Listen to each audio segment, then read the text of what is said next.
देखिए, प्रधानमंत्री का कल वहाँ पर जाना और हमारे भारत के फ़ौज के सिपाहियों के हौसला उनका ज़रूर बुलंद हुआ होगा प्रधानमंत्री के जाने से, और वहाँ पर ज़ख्मी हमारे अफवाज या फ़ौज के लोगों से मिलना अच्छी बात है। मगर प्रधानमंत्री ने अब वहाँ पर जाकर अपनी गलती या अपना जो गलत बयान दिया था ऑल पार्टी मीटिंग में, प्रधानमंत्री को मालूम हो गया कि उन्होंने देश को गलत बताया था कि ना कोई घुसा है, ना कोई वहाँ पर अंदर है।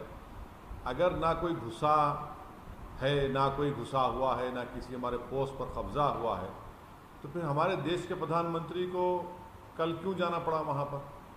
तो प्रधानमंत्री ने सबसे बड़ा गूफअप किया, सबसे बड़ी गलती की, देश को सच नहीं बताया ऑल पार्टी मीटिंग में। और कल वहाँ पर जाकर उन्होंने ये बता दिया कि हाँ, चीन भारत की सरजमीन पर घुसा हुआ है, दुश्मन है चीन हमारा, हमारी सरजमीन पर घुसा हुआ है, चाहे वो डेप्सांग में हो, चाहे वो पोंगसोंग सू लेक में हो, चाहे गलवान वैली में हो, चाहे हॉट स्प्रिंग पर हो। इन चारों मुकामात पर चीन की फ़ौज भारत की ज़मीन पर घुसी हुई है और प्रधानमंत्री को वहाँ पर जाना पड़ा।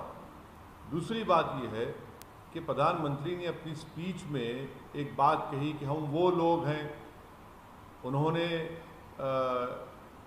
कृष्ण का हवाला दिया। हम प्रधानमंत्री से ये बताना चाहेंगे कि आप उस देश के प्रधानमंत्री हैं जहाँ पर लोग कृष्ण को भी मानते हैं, राम को भी मानते हैं, अल्लाह को भी मानते हैं, बुद्धा को भी मानते हैं, क्राइस्ट को भी मानते हैं, गुरु नानक को भी मानते हैं, और इस देश में ऐसे लोग भी जो इन तमाम को भी नहीं मानते। हमारी पहचान प्रधानमंत्री भूल गए कि संविधान से है। तो प्रधानमंत्री को इस तरह का बयान देकर ये बताना कि मैं सिर्फ एक ही मज़हब की बात करूँगा, एक ही रिलीजन की बात करूँगा, ये गलत है।